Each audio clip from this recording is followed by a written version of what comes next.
of you and your family and your friends and their family and the members of your gang, then if he's got to go, he's got to go. It's as simple as that. It's the law of the jungle, you know. It's the way it's got to be. And if ever people think that's a ruthless mentality, no, it's survival. To this day, James Brodie has not been found, dead or alive. One man was jailed for the murder of Marion Bates and 2 others for robbery. The police did not have enough evidence to bring any charges against Colin Gunn, but then Colin Gunn already knew that. During the investigation of the Bestwood gang, Nottinghamshire police quickly discovered that a sickening suspicion was becoming reality, that corrupt colleagues were working for Colin Gunn's organised crime network and feeding back damaging information that was putting lives at risk.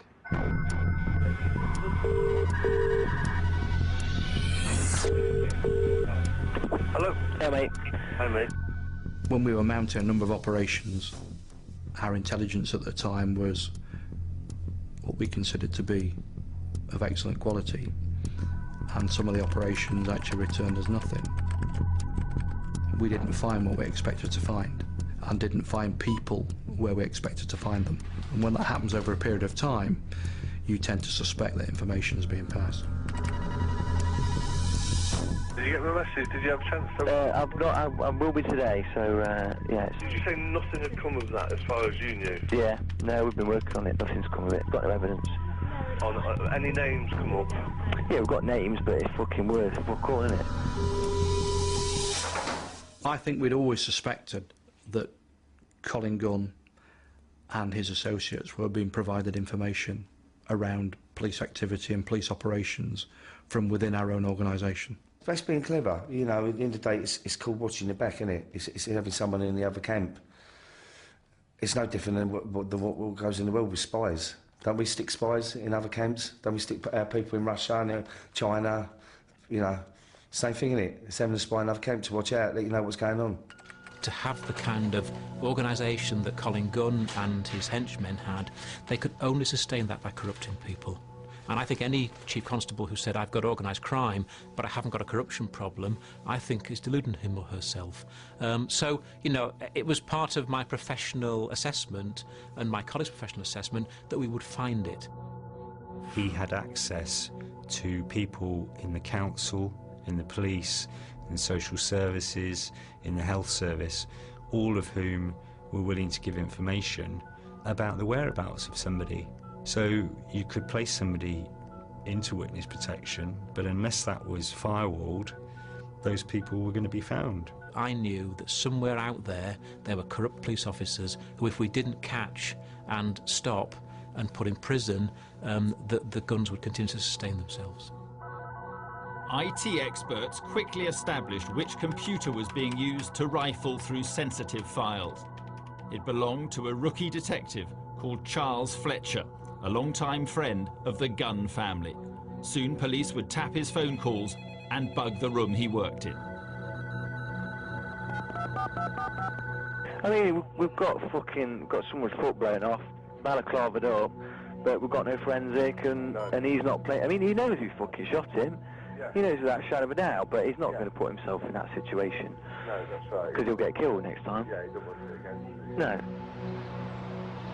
Detective Constable Fletcher was phoning a mate at an upmarket clothes shop where he used to work. His contact, Jason Grocock, was also a friend of Colin Gunn. Fletcher gave him information from various police computer systems and filled him in on Operation Stealth. What were we going to say to you anyway?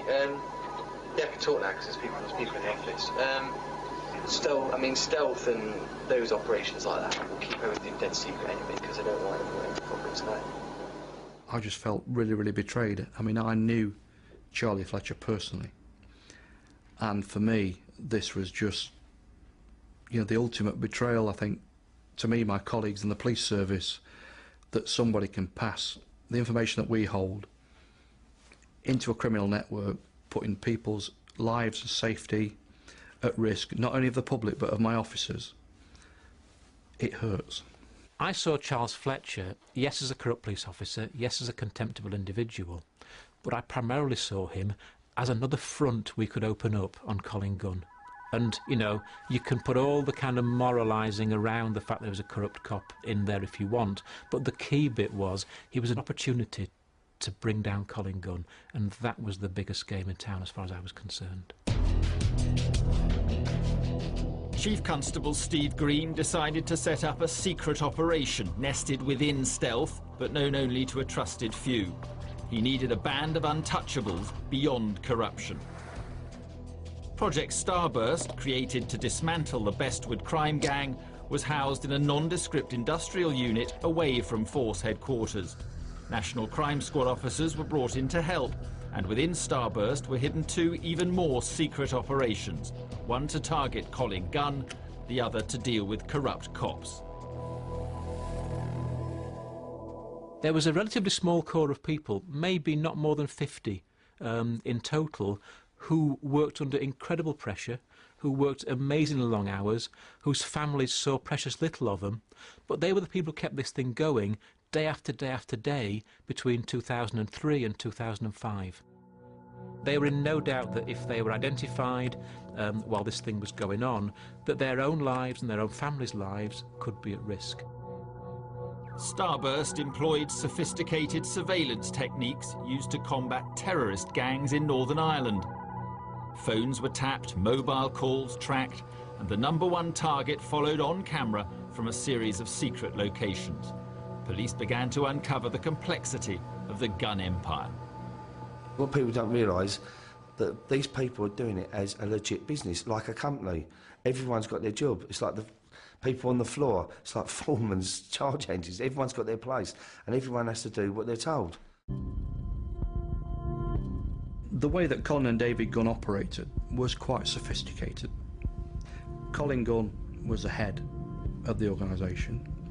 His own brother was in charge of part of the organisation but had no knowledge of what was going on elsewhere. So if you look at it, they would operate in silos, really. You'd have somebody, i.e. David, in charge of supplying amphetamine, somebody else supplying heroin and cocaine, somebody else dishing out punishment beatings and intimidation, but none of them would be aware of who was involved in the other bit. So they kept it separate, which made their organisation really difficult to penetrate.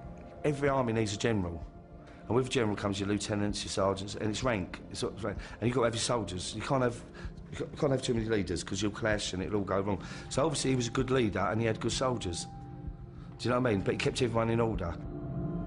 To get to the top of the organisation, i.e. Colin Gunn and a few other trusted individuals, we had to take away the foot soldiers, take away the layers of their organisation to bring them down to a position that made them vulnerable.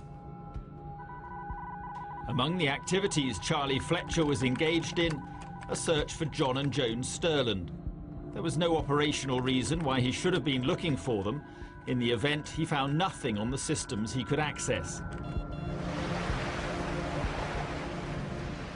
In December 2003, the Sterlands moved from Yorkshire to a bungalow on the east coast in the Lincolnshire seaside town of Trusthorpe. They had declined witness protection and chosen the spot themselves. They didn't know it was very close to where the Gunn family had a holiday home and a caravan.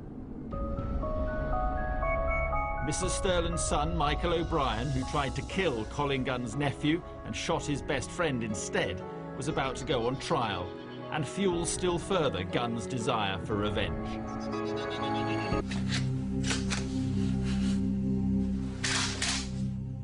When maverick gunman Michael O'Brien tried to shoot dead a member of a much-feared crime family, he sparked a chain of events that was to lead to a double murder which horrified the country. O'Brien had fallen out with pub doorman Jamie Gunn, nephew of organised crime lord Colin Gunn. But in the dark, O'Brien had killed Jamie's best friend, Marvin Bradshaw, instead. The police got to O'Brien before Gunn's gang could find him, but O'Brien's mother and stepfather were forced to flee Nottingham and go into hiding after an attempt on their lives. On July the 12th, 2004, O'Brien was convicted of murder. His behaviour in the dock was to make matters much worse for his parents.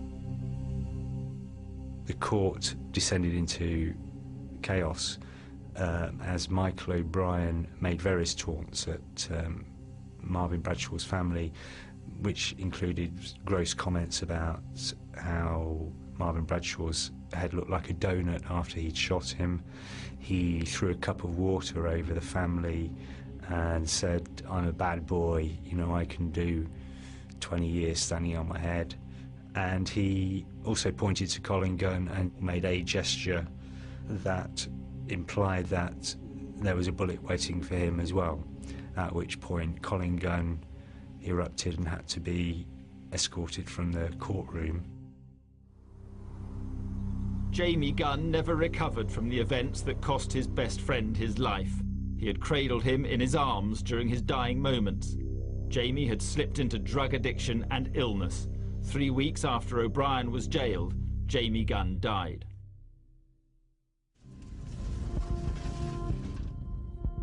Meanwhile, corrupt detective Charlie Fletcher sprang into action, again trying to find out where O'Brien's parents, John and Joan Sterland, were hiding. There was still no trace of them on the police computer. Colin Gunn turned to other intelligence sources.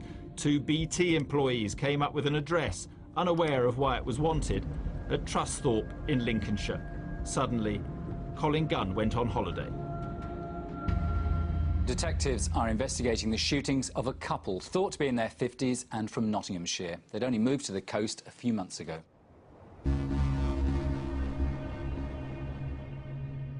Two men dressed in dark bowler suits, each carrying a handgun of some kind, went into the home address. Mr. Sterland was in the living room, Mrs. Sterland was in the bedroom. Mr. Sterland shot 6 times, Mrs. Sterland 4 times, and both guns were used on both victims. It was early-ish, say 2-ish, maybe out just a little after we heard these 2 bangs. We thought might have been the Coast Guard, with the lifeguards off to sort someone out in difficulty, but it turned out it was gunshots. The 2 men walked out of the address, walked calmly to a nearby car, Volkswagen Passat. That was previously stolen. It was driven to a remote location 3 or 4 miles away. The car and, we assume, the boiler suits, gloves that would have been worn, and anything else was set on fire and destroyed. And from there, the 2 men dispersed by car. Murder squad detectives already knew there was a Nottingham link. On the day of the murders, Joan Sterland had phoned Nottinghamshire police to report a prowler in her garden. They in turn called Lincolnshire police. By the time they turned out, the couple were dead. In essence, what the officer thought he was attending was a historic report of a prowler. Clearly, in hindsight, there was a lot more to it than that, but that's what would have been in the officer's mind when he attended that address. As investigators learned the whole story, their attention turned to Colin Gunn. While you could have a reasonably good idea at whose behest it may have taken place, proving that is quite a different matter. So it was a whodunit, but it wasn't a complete mystery. The killers had been careful to leave behind little forensic evidence. Police would have to find another way to solve these murders. Days after the hit, Detective Fletcher received urgent new instructions from his gangland contact. He was to check police computers for anything about the Sterland investigation, the burned-out car, and whether Colin Gunn's name was in the frame. But with another force handling the murder inquiry, he was struggling. That whole investigation's been run by Lincolnshire now. Nothing over here, so for me to find out anything about that, I'd have to ring up Lincoln. And then the thing would be fucking hell, yeah.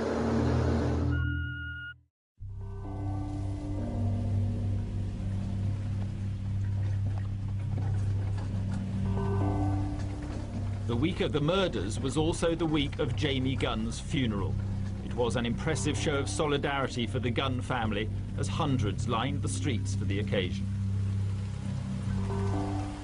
It was actually teeming down with rain that day, and yet there were probably 1,000 people littered around the streets looking at this funeral, the black horse-drawn variety, and there was a real air of menace as well. There were a lot of people who probably never even met the lad, who were willing to come and pay their respects because that was what was expected. Certainly notes had gone round